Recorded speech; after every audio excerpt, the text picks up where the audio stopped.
ಹೇಳ್ತದೆ, ನೋಡಿ ಇಲ್ಲ ಅವರು ಅದನ್ನು. ಮತ್ತು ಅದೇ ಪಾಸ್ ಮಾಡೋದು, ಮಸೂದೆ ಹೆಂಗೆ ಮಾಡೋದು, ಕಾನೂನು ಹೆಂಗೆ ಮಾಡೋದು, ಮಸೂದೆಯಲ್ಲಿ ಪಾಸ್ ಹೆಂಗೆ ಮಾಡ್ಬೇಕಂತ ಪ್ರಶ್ನೆ ಮಾಡ್ತಾಯಿದ್ದಾರೆ. ಅಂದರೆ ಅವು 13 ತಪ್ಪದಾವು ಅಂತೇಳಿ. ಆದರೂ ಅವುಗಳನ್ನ ಪಾಸ್ ಮಾಡ್ಕೊಂಥ ಪ್ರಯತ್ನವನ್ನು ನಮ್ಮ ಮೋದಿ ಸರ್ಕಾರದ ಮೋದಿ ಆಡಳಿತ ನಿಶ್ಚಿತವಾಗಿ ಮಾಡೇ ಮಾಡ್ತದೆ.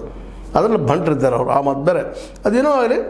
ಒಟ್ಟಿನಲ್ಲಿ ಇವತ್ತೇನಪ್ಪ ಅಂತಂದ್ರೆ ಈ ಸೆಷನ್ ಬರುವ ಮುಂದಿನ ದಿನಗಳಲ್ಲೇ ನಿಶ್ಚಿತವಾಗಿಯೂ ಏನಪ್ಪ ಅಂತಂದ್ರೆ ಈ ವಿವಾದಗಳು, ಅದರಲ್ಲೂ SIR ಹೇಳಿದ ನಿಮಗಿದೆ. ಈಗ ವಿವಾದಿತ SIR ಕುರಿತು ಚರ್ಚೆಗೆ ಅವಕಾಶ ನೀಡದಿದ್ದರೆ ಕಲಾಪಕ್ಕೆ ಅಡ್ಡಿಪಡಿಸಲಾಗುತ್ತದೆ, ಅದರ ಹೊಣೆಯನ್ನು ಸರ್ಕಾರವೇ ಹೊರಬೇಕಾಗುತ್ತದೆ ಅಂತೇಳಿ ಪ್ರತಿಪಕ್ಷಗಳದ್ದು.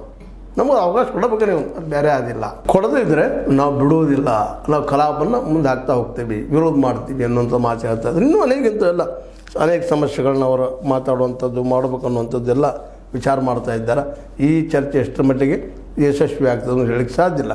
ಆದ್ರೆ ಈಗ ನಿಮ್ಗೆ ಹೇಳಿದ್ದಿಲ್ಲ, ನಮ್ಮ ಸಂಸದೀಯ ವ್ಯವಹಾರಗಳ ಮಂತ್ರಿ ಸಚಿವ ಕಿರಣ್ ರಿಜಿಜು ಅವರು, ನಾವು ಅದೇನಪ್ಪ ಅಂದ್ರೆ ನಿಯಮಗಳ ಪ್ರಕಾರ ಮಾಡ್ತೀವಪ್ಪ ನಾವು ಅಂತ ಹೇಳ್ಕೊಳ್ಳಿಕ್ಕಿದ್ದಾರೆ.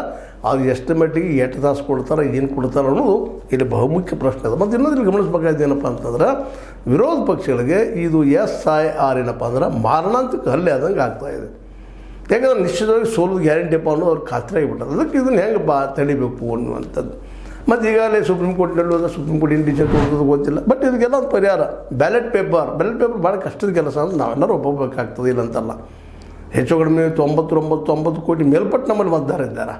ಅವ್ರಿಗೆಲ್ಲರೂ ಬ್ಯಾಲೆಟ್ ಪೇಪರ್ ಮೂಲಕ ಮಾಡೋಕ್ಕೆ ಸಾಧ್ಯನಾ ಅನ್ನುವಂಥದ್ದು. ಅದಕ್ಕಿಂತ ಮುಖ್ಯವಾಗಿ ಇವತ್ತು ಮಾಡಬೇಕಾಯ್ತು ಇಷ್ಟರೊಳಗೆ ಈ ಒಂದು ನಮ್ಮ EVM ಜೊತೆಗೆ VVPATಗಳನ್ನು ಜೋಡಿಸುವಂಥ ಕೆಲಸ